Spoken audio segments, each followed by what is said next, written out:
this time. What? It's You could have just asked her, like, so what's it like being a prosecutor? Why are you being weird? See, when somebody starts to say stupid things, I just be like...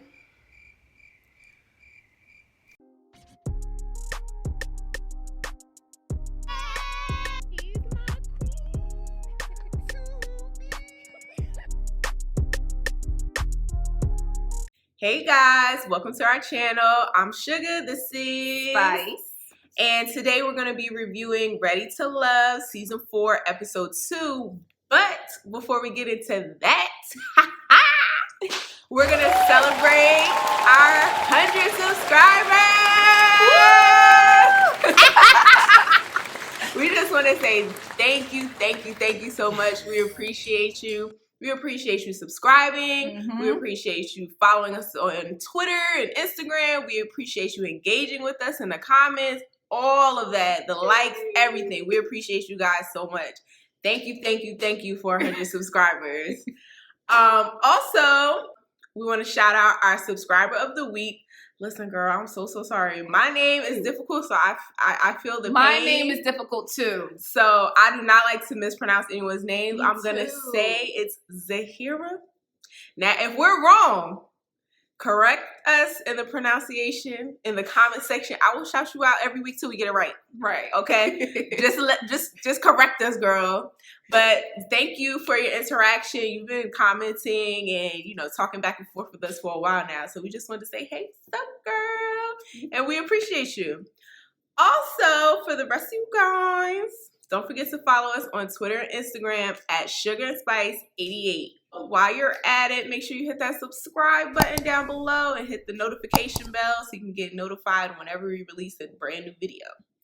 All right, let's get into this review. So first we start off with Diedrich. Diedrich is the first to arrive. He says that he considers himself the Joker in spades. And he says that he feels as though the first thing that he's looking at is physical. Anybody who says they're not looking at the physical is because they ugly as hell. So we got him. Next comes in Stacy. Stacy, I'm gonna tell y'all, Stacy is coming off extremely personable. She's giving off an amazing first impression.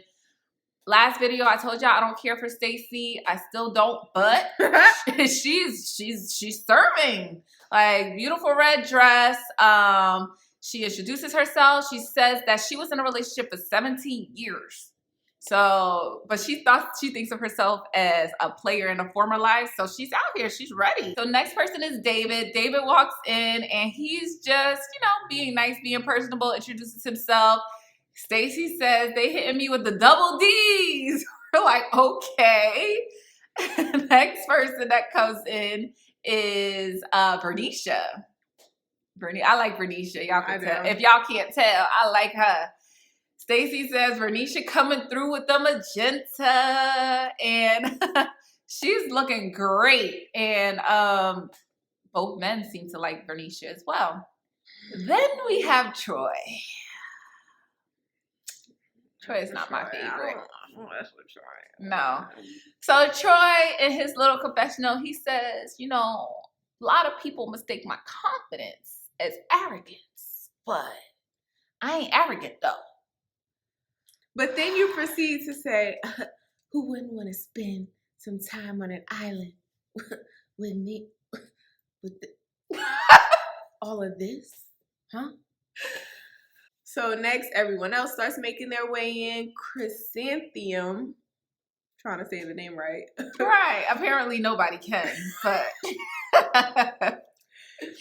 Chrysanthemum starts talking to Troy. She tells him that she grew up in Italy. She's half Italian.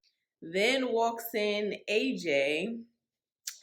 AJ says that he knows he's picky, but he's looking for a solid connection with someone.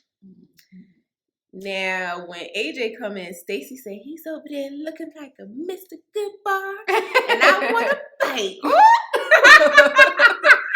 I think AJ has a good first impression with the ladies because Chris shows interest in him, and so does Stacy.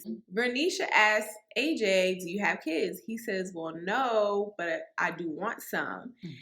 Then he says, do you have kids? She says, yes, I have kids.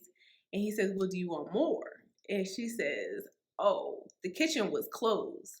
And he says, oh, I like how you said was, which is interesting to me because if you don't want kids, you don't want kids. So then Liz and David start having a nice conversation about how they're both spiritual. They both grew up in the church.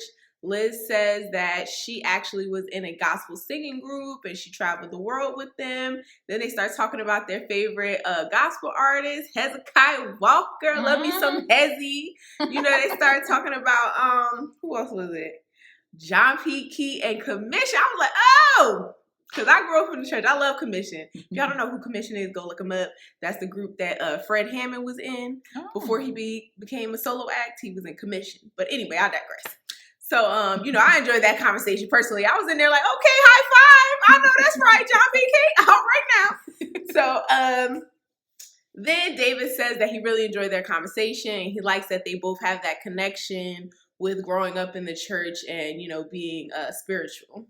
I agree. I think that's a really strong, important foundation. That's nice. Like, they might be my, like, most top two that I think will, like, you know, have a strong connection because they hit it off right off the bat. I'm not gonna lie.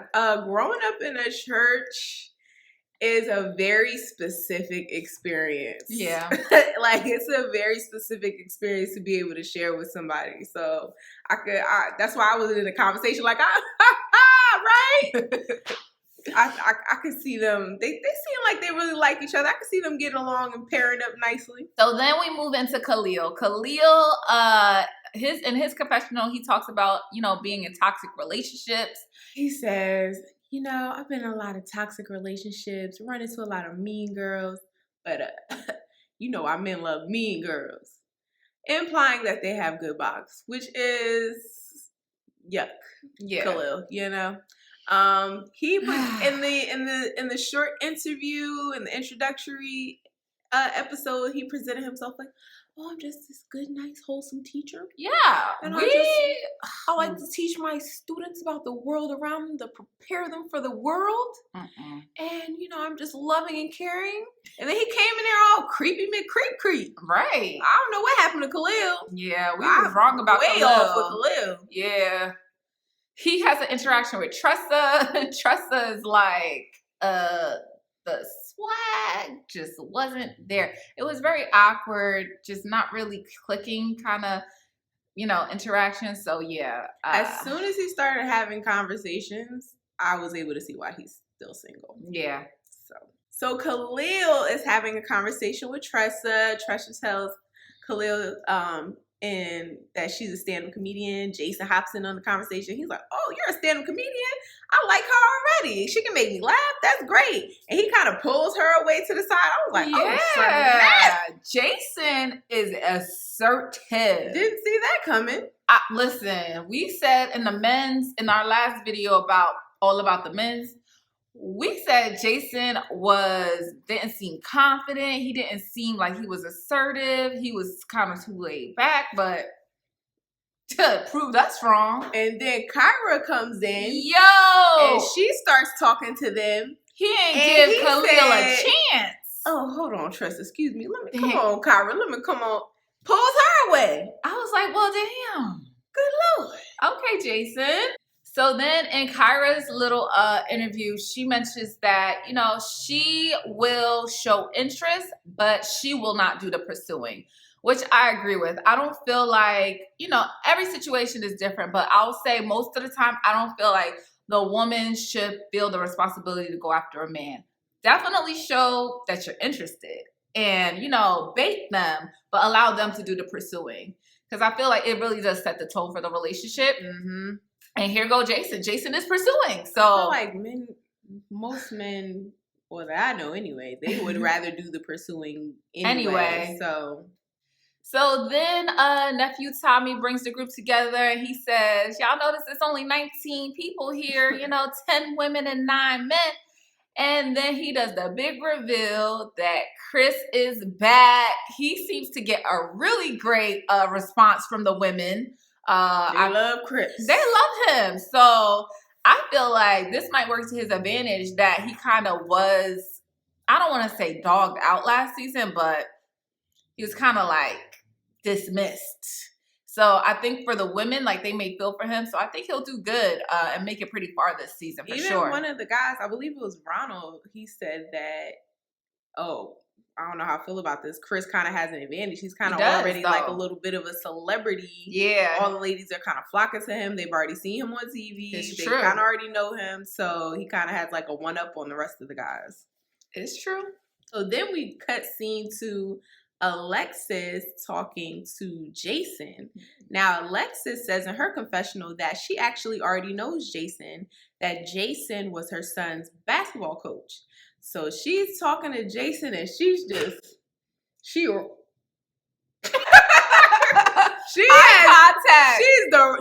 there. She's like, she's no, leaning in. I want you to know.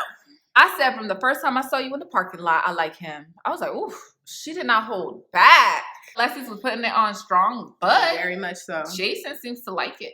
So when they were sitting on the bench, he was just kind of it was weird seeing him in the previous scene be so forward. Yeah. And then when Alexis is forward with him, he kind of took the back seat. He's like giggling. He's kind of like blushing a little bit. So I was like, are you liking this or no? What's going on here? Like, do you feel awkward? I didn't know what was going on for a minute. Then we move on to Amber. I like Amber. So Amber is having a conversation with Khalil.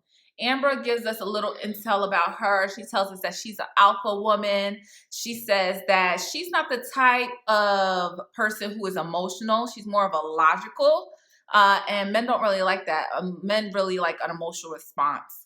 And I feel like what she was trying to say when she said that was that men like you to stroke their egos. Men like you to act a daggone fool and be all emotional all over the place. And then when you're together and you're like, oh, this is not working for you? That's fine. Right. Instead of, oh, Lord Jesus, why? No, please. I also think that she might have been talking about maybe words of affirmation.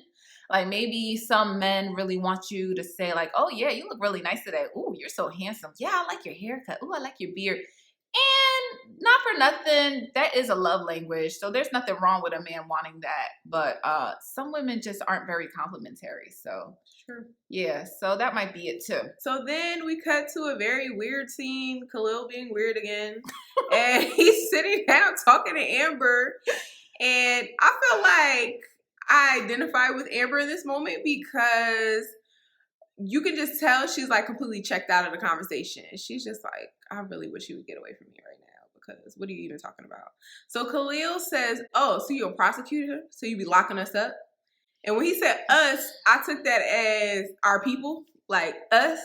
So I was like, that is a very rude thing to say. Like, why would you say that to somebody that they're locking their people up? Like, are you okay? Not cool, not funny. That's not cool. It's not a joke. Mm-mm. And then she's like, no, I don't lock us up. And then he's like, what you gonna say? They lock themselves up? Where are we going with this time? What? You could have just asked her like, so what's it like being a prosecutor? Why are you being weird? See, when somebody starts to say stupid things, I just be like, and I check out of the conversation. So I was like, he was like, yeah, Amber was like dismissive. Yeah, because she don't want to freaking talk to you. Duh. Did you hear what you just said? Amber says that she is checked out of the conversation. She says she doesn't like people who are super argumentative. She says people do that to her and they think that she likes it all the time because she's a lawyer. So then Amber asks Khalil a very specific, well-constructed, direct question. She says, in relationships, what is some of your flaws or what is a flaw that you think that you may have had in your past relationships? Mean girls? No. What is a character flaw that you possess in your past relationships that have gotten you to this point? Mean girls? No, Khalil. She's asking you a character flaw that you think you could possibly work on to make your situation better so that you can find love, and you're talking about the girl. Something that you have learned from, and you keep laughing and saying mean girls, and not only are you not answering the question, you're answering it wrong, you're laughing about it, and you keep saying the same answer, so it's annoying now. You're so weird. I'm done. Yeah, let's pack them up. So then Liz interacts shortly with Joel, and Joel is seeming like he's coming off high on people's radar. A lot of the women like Joel, and I could tell he was from Louisiana before he even said it. I know that accent. That accent, I was like, he's like, yeah, baby. It's a really nice accent. I like it. But yeah, he's coming off really, really well with the ladies. Liz mentions that she likes Joel. Joel has an encounter with Vernisha, and they actually talk a little bit about children. And, you know, I think this might be a great situation because Vernisha already has children. Joel already has children as well, a boy and a girl. And with Vernisha already raising, you know, she has older kids. I feel like she does have, you know, that maternal instinct and, you know, character trait that Joel might be looking for. And he does a really good job flattering her, telling her that she's beautiful, telling her that she looks young, and obviously all those things are true. Right. But it's nice that you say it and you flatter her and you compliment. I like it a lot. Y'all can get together and just join the kids. I Have a nice like little it. Brady Bunch situation. Yeah, I like it a lot. So then we move on to Christian. Christian has a little segment where he says that, you know, he has no kids, he's never been married, and he would like to love a woman the way he never saw his mom being loved as he was growing up. I think that's okay. I feel as though a lot of people feel like they would like to change things that they saw as children for their adult life. So yeah, no problem there. Then we go into a scene where Stacy is telling Kyra that she feels that Christian is a little too timid. She thinks he's cute, attracted to him, but she just feels like he's a little too timid. Kyra calls him over. This is where it gets a little cringy. Yeah, Kyra calls him over and starts telling him that he needs to be a little bit more assertive. And Kyra kind of explains it that she's looking out for him, like kind of like a little brother thing, but she's not really attracted to him. And, you know, that's not good. They That's also never say good. at the table, well, you know, since you're here, let's, you know, get to know a little bit about yourself. Tell us about yourself. And he's over there just sweating. Yo, he really falls flat. Yeah. He just, well, I want kids. I want one more. Wait, no. I do want kids. I have no kids. I carry mail. It was horrible. It was a crash and burn. I was like, daggone it, Chris. Yeah, because he seems like a really, really nice guy. He does. It's interesting that you would come on this show but not be able to be a little more outgoing. Put your best foot forward. Yeah, you know? So that was kind of, this is what made it even more cringy was Diedrich, you know, as a man, you gotta set the tone. No. I mean, I didn't appreciate that flex. Diedrich. So awkward, man. So you're gonna tell him in front of the rest of the women how he should act as a man? Wow. Then we move on to Andrea. She is actually talking to Diedrich, and she's going to the story about her cat and how the cat went out the puppy door, and it's just, you can tell that Diedrich is not interested, but Andrea just keeps going. No self-awareness. It'd be different if he was giving you like signals that he was interested, like, oh yeah, I have a cat too. Oh yeah, my mom lost her cat. Something, right. But like, no, you were getting no signals, but you kept going.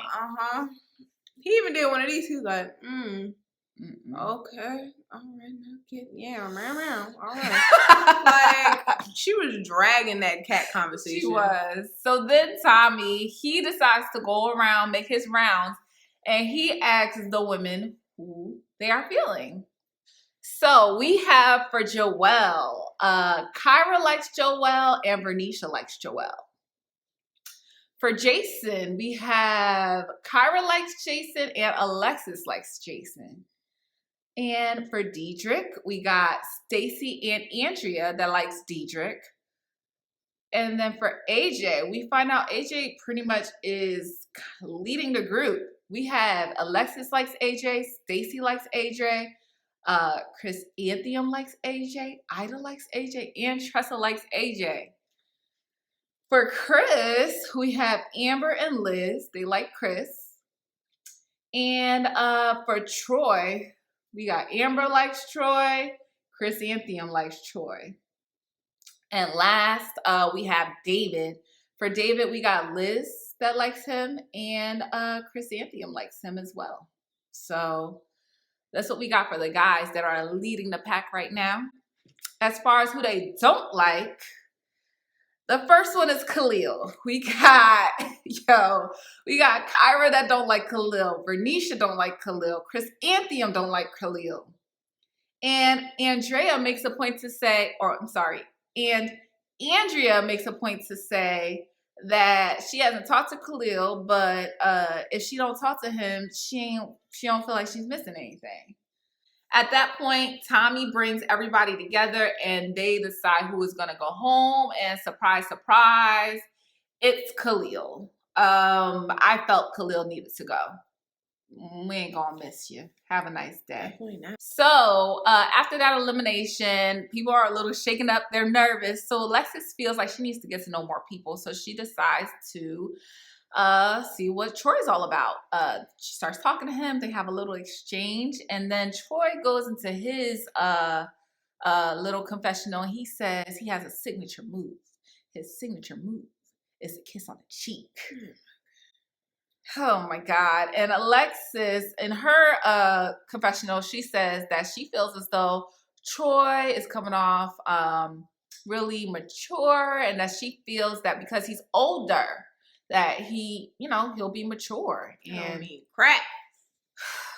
As y'all can see, that is not the case. Age does not equal maturity. Like 40 with a signature 51. move. 51. Yes. Talking about my signature move. Boy. Then he says, I wonder if they'll let us go on a vacation or a trip or something while we're out here. Earlier in the episode, he says, oh, your birthday's coming up? Yeah, we need to do something for your birthday. Maybe I could take you on a little trip. So is that your real signature move? You just go around asking all the women if they want to go on a little trip? And kissing them on the cheek. Like, he's so cringy. That means you have no game. None. Like the same recipe and formula for everybody. Yuck. Ugh. So then we go to Ida and Jason, and this is so cringy to watch.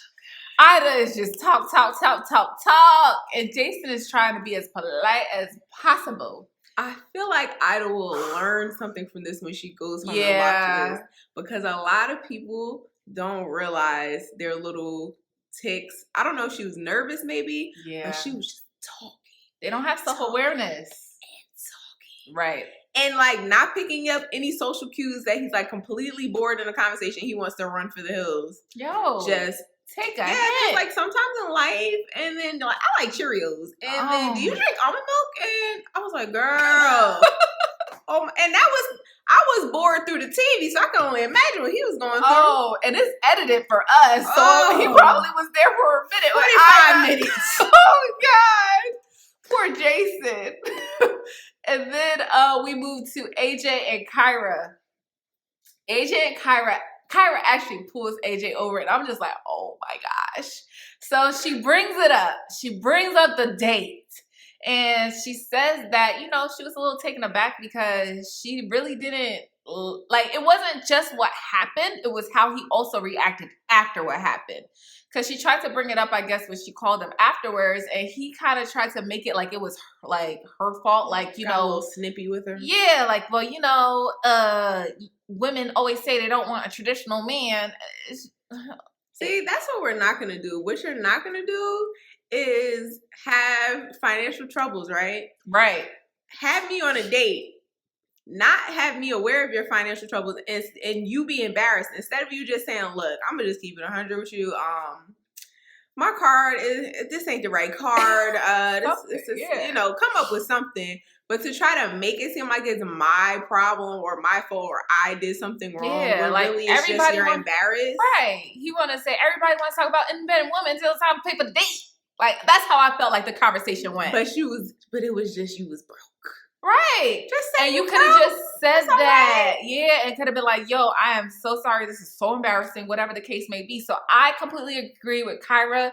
I feel like she did a great job explaining that to him and expressing herself. Mm-hmm. And they actually end off the conversation saying that they both are willing to move forward and want to give each other a chance.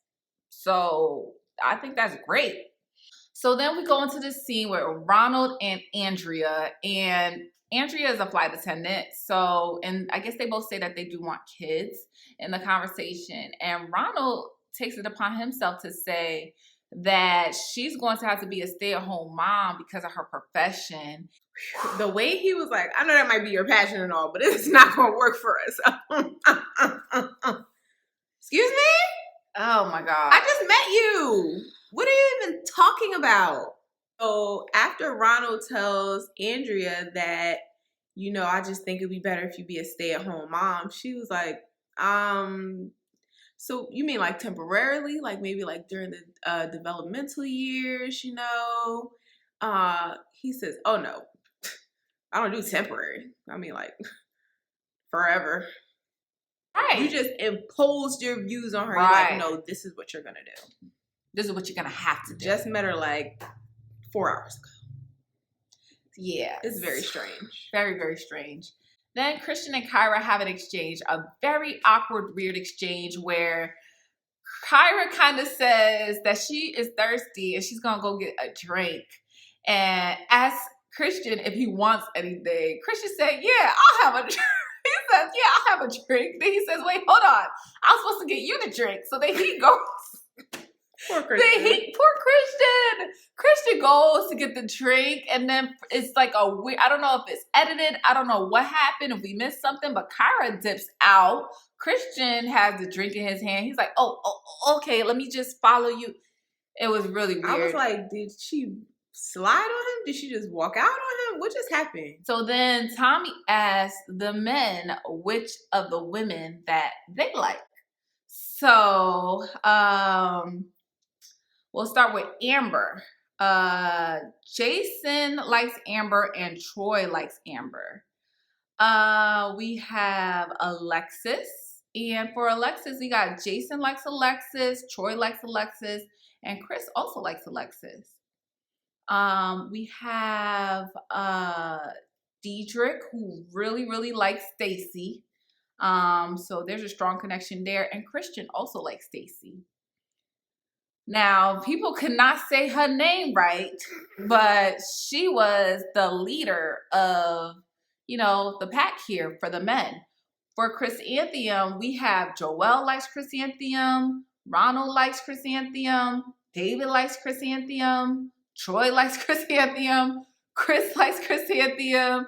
So, I mean, just a lot of people like her. They can't say her name, but they like her. All types of stuff. Yo. Cassandra, crop top. Crank that song. I was like, what's wrong with y'all? What's going on right now? She said call her Chris. That's it. You can't say it, just call it Chris, y'all. And we got Joelle, who says that he likes Renisha. So that's where we're going with the girls here. And then as far as who they don't like, Ida. Jason and Joelle said they don't like Ida. She talks too much for them. Yikes. Yeah, and then Diedrich said he doesn't like Tressa, which I saw coming from a mile away because he already said that he's shallow, so he doesn't like Tressa. We know Troy don't like her because he doesn't like full-figured women. And we know, yeah, that part. And as far as Andrea, we got David and Ronald that said they don't like Andrea. I think it's interesting that Stacy and Diedrich have a connection and they like each other because it kind of fits your theory where you said that Stacy is kind of a codependent type of person and she wants somebody to kind of take the lead on everything, jump in the spot that she's in currently and take the role of taking care of everything, and she gets to just fall back. And Diedrich says he's a man's man and an old-fashioned man, and he just wants his woman to sit back and, you know, basically, yeah, you can sit in the passenger seat, you can sit in the back seat, I'll drive, I got this. So it's interesting that they made their way to each other. I guess they're, you know, very aware of what they want. That's kind of like a perfect pair right there because she wants to fall back and he wants his woman to fall back. Yeah. Couldn't be me, but for Stacey, I mean, y'all. Live your best life. So then Tommy decides to tell everybody who is going to be going home next. And surprise, surprise, we find out that it's another man that will be sent home. So from this point, we find out Christian is going to be sent home. And the reason why I have a problem with Christian being sent home, not being assertive enough, is something you could work up to. Definitely. Thinking your woman is going to be a stay-at-home mom with all these powerful, strong, independent, work, be a mom, multitasking women here, you're not going to go far. So I feel like Ronald should have went home and Christian should have been given a chance to prove himself and, you know, come a little bit out his box a little bit. Like there were so many more problematic people than Christian. Yes. Like you said, the things that like the way, well, I guess maybe they haven't just seen it just yet, but the way Troy is and things like that is way more problematic than just not being extremely assertive right off the bat. Right. Because maybe if you guys give him another week, maybe he will be. Maybe he can kind of make those connections. The thing about Troy is that you don't realize he's problematic until they all get into the rooms together. Right. So he's telling all these things to different women, but the women don't know that yet because the women aren't talking to each other. He said he's going to take you on a trip too? Exactly. You too? So then we find out in the previews that Tommy has a scene where he's like, raise your hand if you've been kissed by Troy. So boom, Troy is gonna get his day. We may have been wrong about Jason, but for Troy, we are right on the money about Troy. Troy has got to go. Miss Bell, I'm so sorry, girl. I'm sorry, sis. He got to go. But that's it. That's our review. And let us know what you guys think in the comments. Let us know if you agree. Let us know if you disagree. Let us know if you have predictions. Let us know if your favorite changed after this opener. Yeah. And like we always say, don't forget to like, comment, and subscribe. And also, don't forget to follow us on Twitter and Instagram at sugarandspice88. And we look forward to seeing you guys in the next video. Bye. Good morning. Good energy. Today we gonna spread good energy. Today we gonna share good energy. I go to work. Today gonna be a great day. Wake up, thank God, drink water, meditate. First 5 minutes will dictate your whole day. All about that positivity and raising up your frequency. If you negative, you will get removed immediately. Say be, eat clean, alkaline, nourishing.